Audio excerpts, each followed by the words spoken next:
Hello and welcome to another garden update video. You will not believe the progress of my chili plants. It's been more than a month since my last garden update and yeah, growth has just exploded. A big part of that is down to the fact that the UK has been going through a bit of a heat wave over the last month and a half, 2 months. And I know a lot of you are probably laughing, UK heat wave, but yeah, I mean, it was ridiculously hot. The other problem with that is that we haven't had any rain for about 6 weeks.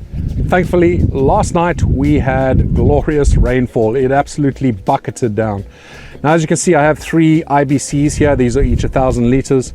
I have 2 IBCs at the front of these large greenhouses, and I have another 5 IBCs over there, so another 5,000 liters.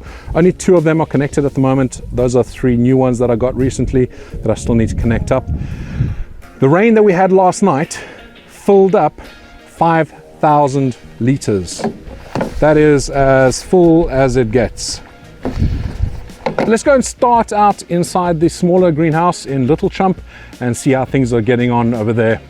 Even with this heat wave and with how difficult it has been with the weather, I'm pretty pleased with how things are going. It has been a real challenge when you are working with such high temperatures. 40 degrees Celsius outside means about 55 degrees Celsius inside the greenhouse. But as you can see, things are looking just gorgeous in here. I have had a few little hiccups. I haven't lost any plants, but there are a few changes I definitely will be making for next season. This is my first full season inside the new space, so I'm still just figuring things out. Next year will be even better than this year, but I really can't complain about this year. One of the big problems is support. So in my last greenhouse, I had ties sort of like what I've done here that I was supporting my plants from, but the spacing was a little bit different. This plant, as you can see, should be up there, but instead it's kind of flopping over. So I could use bamboo, but that's quite expensive when you're using so much bamboo. I am using it for a couple of my plants, but next year we'll be reorganizing this so that we'll have much better support coming from these, as you can see over here. But that needs to be done earlier in the season. I waited way too long. Down this side, these are mainly my Cayenne style plants, normal Cayenne that I've been selectively harvesting for the last 6 or 7 years. So they are just doing fantastically. These are my own saved seeds. Then we have, I think, if I just confirm, I think this is a Cayenne long slim. And we'll just scan this tag. Yep, those are Cayenne long slim. Now, these here don't look too different to my normal Cayenne, but they are not as meaty. They are a little bit spicier, but they're not as meaty or as abundant as my normal Cayenne. I can definitely feel a difference here between the two. The flavors are somewhat similar. Like I said, a little bit spicier on the Cayenne long slim, which might put the balance out a little bit depending on the sauce you're making. But I'm going to be experimenting with both these and those. Another favorite that I've had in the Cayenne family is my Ring of Fire. So if you've watched my video from making my Blazing Buffalo about 2 years ago, you'll know that I use the Ring of Fire in that. These are very hot Cayenne style peppers. They have a good sweetness to them, but probably about 3 times as hot as normal Cayenne. I think that is the Ring of Fire. Again, let me just scan and check. I'm scanning using Seedsio. If you haven't seen it yet, go check it out. It is really useful, especially as next season comes up. But yeah, you can see there, Ring of Fire. And I have a few Ring of Fires in here, and I have a few others inside the other greenhouse as well. But we've been harvesting these. I've probably had about 2 kilograms of the Ring of Fire and probably 3 or 4 kilograms of the Cayenne Slim and the normal Cayenne. On this half of the greenhouse, we have my jalapenos. I've harvested about 4 or 5 kilograms of ripe jalapenos from this side, and these are just gorgeous. If you can get hold of jalapeno early, that's what they're called. They're just these beautiful, big, chunky jalapenos, and they've been just so delicious in on the barbecue, on the braai, having stuffed jalapenos coated in bacon. But the ripe jalapenos as well, lovely, big and meaty. And like I said, I've been harvesting quite a few of these, and I'll be using that in a couple sauces that I'm working on. Still got loads more to come. The season is quite a way off from being finished. I'd say we've probably got another month and a half, 2 months, but still got plenty coming through. So happy about that. But oh man, just look at these things. Just stunning. So yeah, jalapeno early. If you can get hold of them, definitely do that. Oh, there's a weed that's growing that needs to come out. Wow, that is big. Oh, I need to keep an eye out on that next year. Over this side, some of my favorite chilies. These are Peppadews or Malawian Piquante because of some silly trademark issue. But yeah, basically these are Peppadews. If you've ever had pickled Peppadews from the supermarket, then you'll know just how delicious these things are. And I've got plenty coming through. These plants are doing really well. I have a feeling that these would do even better if you overwintered them and had them for a second season. But honestly, I get so many from these plants anyway. There's about 5 or 6 of these Peppadew plants, but I get so much of a harvest from them anyway. They are just so tasty. Got a bit of spice, but sweet, and just perfect pickled. So I'll be doing a bit of a sauce with these, as well as obviously pickling them, and I'll also be doing a dried spice, but almost ready to harvest quite a few of these. Yeah, this is looking good in here, but it's looking even better in the large greenhouse in Big Chump. Let's go have a look at what's going on in there.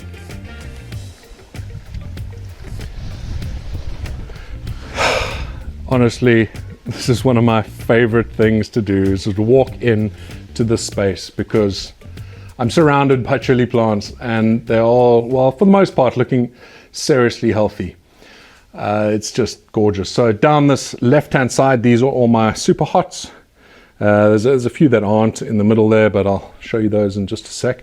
But these here are Superhots, and loads of ripe ones already.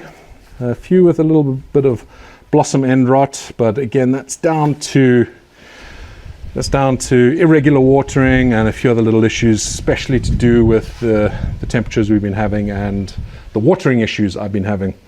But for the most part, they're looking really healthy. These are just gorgeous. The Naga Morich, it's a real classic. It's one of those that can get really large. They have a good amount of heat, but they're a fantastic flavor. These are my Moruga Scorpions from seeds that I've been saving over the last couple of years, and they're just absolutely beautiful and starting to ripen out. Over here is a lovely one as well, the Big Black Mama. I've got some bigger pods of these on some of my other plants, but they're ripening up quite nicely as well. At the back there, those yellow ones, those are beautiful. Actually, it might be easier to see them if we go to the outside of the greenhouse. I get to see them every time I walk past, but check out those. Beautiful. Let's get back inside. It's actually a bit chilly today for a change. In the middle of all my Superhots is my CCLemonPiri plant. So this here is at F2, second generation. And the fruits are coming through just the way I wanted. It's got this little spade shape, and you can see they're fairly consistent. And we'll soon be moving on to F3, and we'll really start seeing some stabilization there, but I'm really happy with how it's turned out so far. This one is my Fushimi, that is a little bit different to what you'd expect, and I'm definitely going to be saving some seeds from this. It's got some striping going on, as you can see over there. A bit more prominent just before they fully ripen, because once they ripen, they've got a little bit of striping, but you can barely see it. It's mainly just red. But beautiful, beautiful plant, and it's got these lovely variegated leaves. I've been saving seeds from my Scotch bonnet plants. I seem to have some beautiful specimens here. Look how huge these are. These actually aren't even as big as the plant that I've been getting the seeds from. But there's some beautiful shapes here. Just love the look of these. As much as I don't like the taste of Scotch bonnets very much, I love the look of this plant. So we'll be growing them again next year. And also be putting some of these seeds in my seed store. So it's ChilliChumpseeds.com if you are interested. I'm going to start putting in seeds for 2023 season if you are interested. This here is the actual plant that I've taken the pods from for the seeds, and just check at that.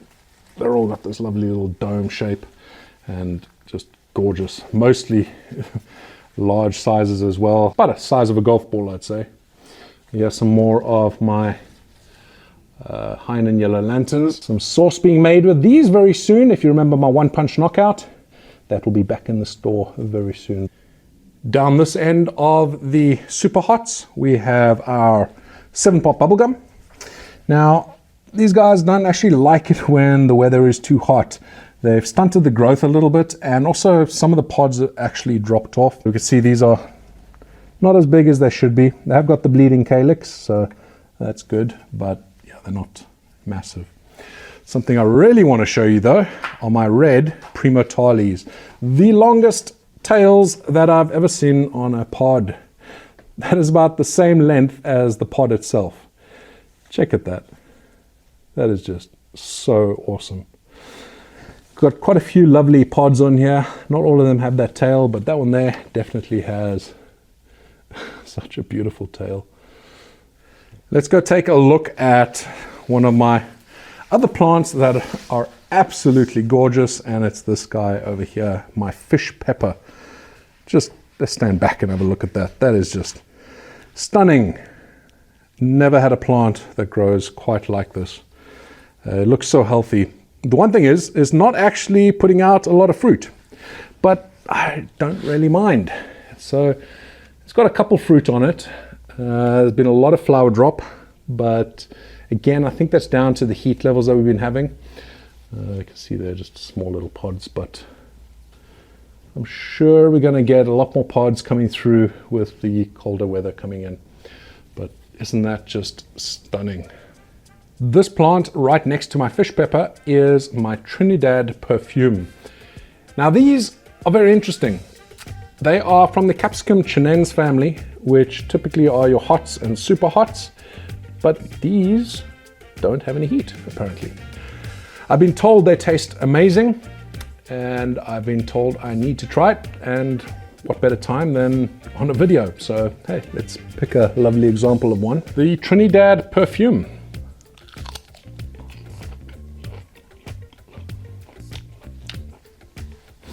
That's a little scary because thankfully there is no heat. There's a slight tingle, but it's got that it's got that capsicum chinense flavor. If you've had a super hot before, you know what I mean. And that's the first thing that hits you, is that flavor, that sort of sense of pain that's going to hit you, but then nothing comes. It's a very interesting experience, but yeah, there's no heat to it. They do taste good. I expect it to be a little bit sweeter, so maybe they need to ripen a bit more, but yeah, that's very weird. If you can get hold of one of these, try one out. Let me know in the comments below if you have tried one of these, if you know what I'm talking about in terms of that flavor that hits you first. You know, it's always that scary flavor. Whenever you've eaten those super hots, you know exactly what I mean. It pops in your mouth and you're like, oh, here comes the pain. That doesn't do it. Let's take a look at some of my other prized plants. These here, well, from about there all the way to probably 2/3 down there are my peri-peris. I have two types of peri-peris. Again, they are both going to be in the ChilliChump seed store very soon. But these big guys over here, the ones that are hitting the ceiling already, that are above my head, these are my ChilliChump peri-peri. These are ones that I've been selectively breeding for about a decade now. And yeah, they just grow like crazy. Just for transparency's sake, these are of course raised off the ground. That's some staging that they're on. So they aren't 10 foot high, but they are still lovely and big and bountiful. We've been picking these already for the last month and a half. We've already got about 3 or 4 kilograms of chilies off of these, and plenty more kilograms to come. On this side, these are my Moz peri-peri. Again, just doing beautifully. They seem to have come in quite late. As soon as the temperature started dropping a bit, then we had plenty of these pods just flying out, and we'll get loads and loads of ripe ones coming from them very soon as well. Over this side of the greenhouse at the back end are my big and tall plants. So I run a competition every year, and this year is the first time I'm doing the tall or the longest chili, but previous years I've done the heaviest chili. If you have got a contender, if you've got a long chili that's bigger than, I would say, about 27 centimeters, then you're in with a chance to win, because that's around about the longest that I've seen being entered so far. I have a couple contenders here. I won't show you just yet. But in terms of the heaviest chili, I don't really have many contenders. These are tiny, tiny. These are some of my poblanos. There's a couple bigger ones here, but again, those are far smaller than they need to be. But we've still got some time. I will leave a link down below in the description if you want to see some more details of the competition. This plant is just amazing. If you can get hold of seeds for Bert the chili, you got to grow them. It's just such a great plant. It grows so big and so quickly. They are from the Hippy seed company. I believe they are Capsicum Bactum. They are a little spicy, but definitely a very, very tasty chili. And the best thing for me though is that it just grows so quickly. I mean, look at the thickness of this stem. And this is just, it's huge.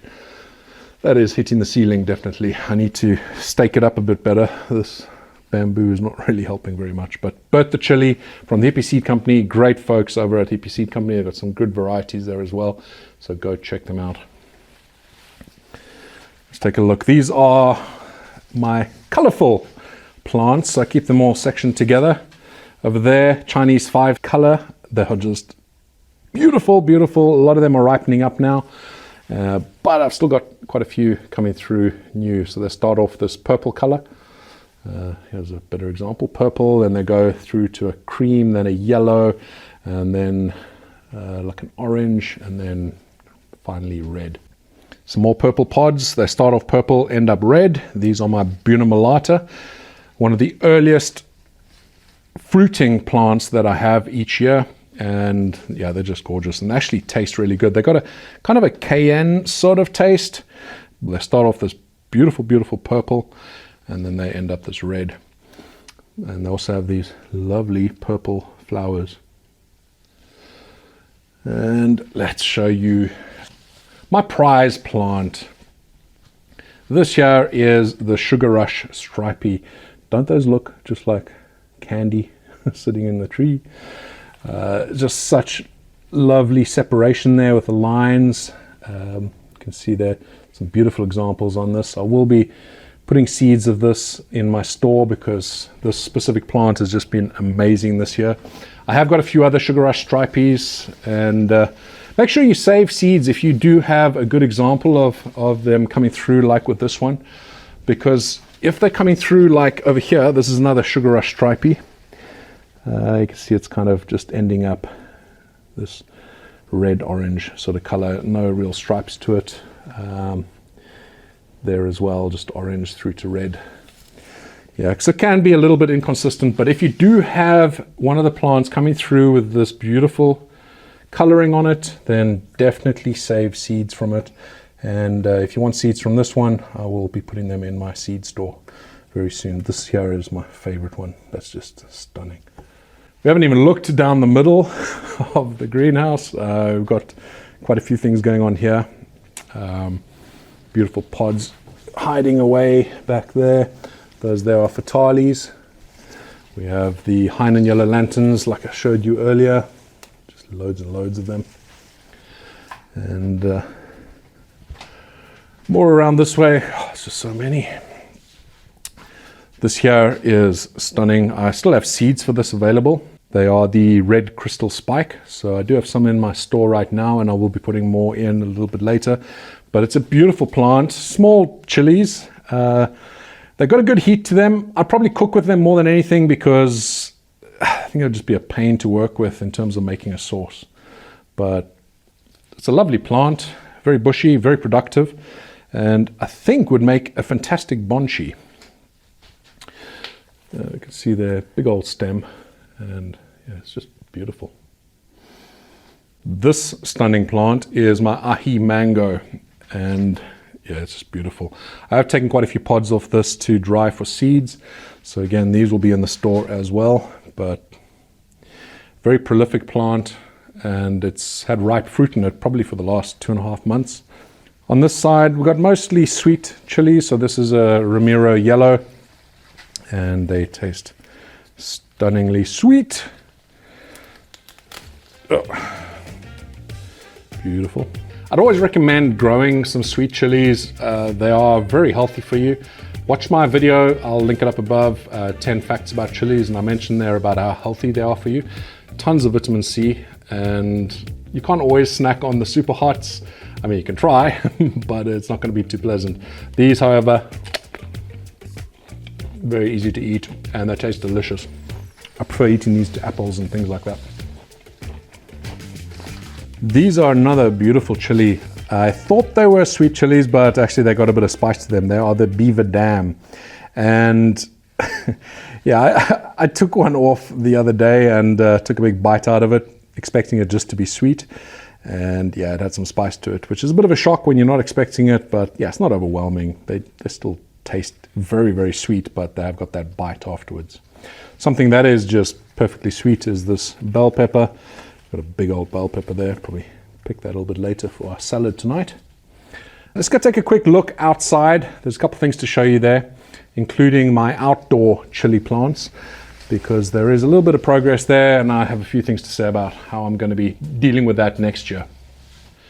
The first thing I'm going to change is not plant so many marigolds. They just grew so well here. They kind of took over. I planted, well, I think 5 of the marigold plants in here, and they kind of took over. They did the job of what they're meant to be doing. They attract hoverflies and things like that to get rid of the aphids. Now, in terms of the chilies, we can see down there, we actually have some sweet peppers coming through, and they are very tasty. But I mean, there's 2 peppers on there, and you can see the size of the plant. It's not very big at all. And yeah, down here, this is quite interesting. This is actually growing pretty well. This is one of my Moz Peri-Peris, and I think it's because of the weather we've been having recently. Even though I haven't been able to water and we haven't had any rain, it's still done quite well.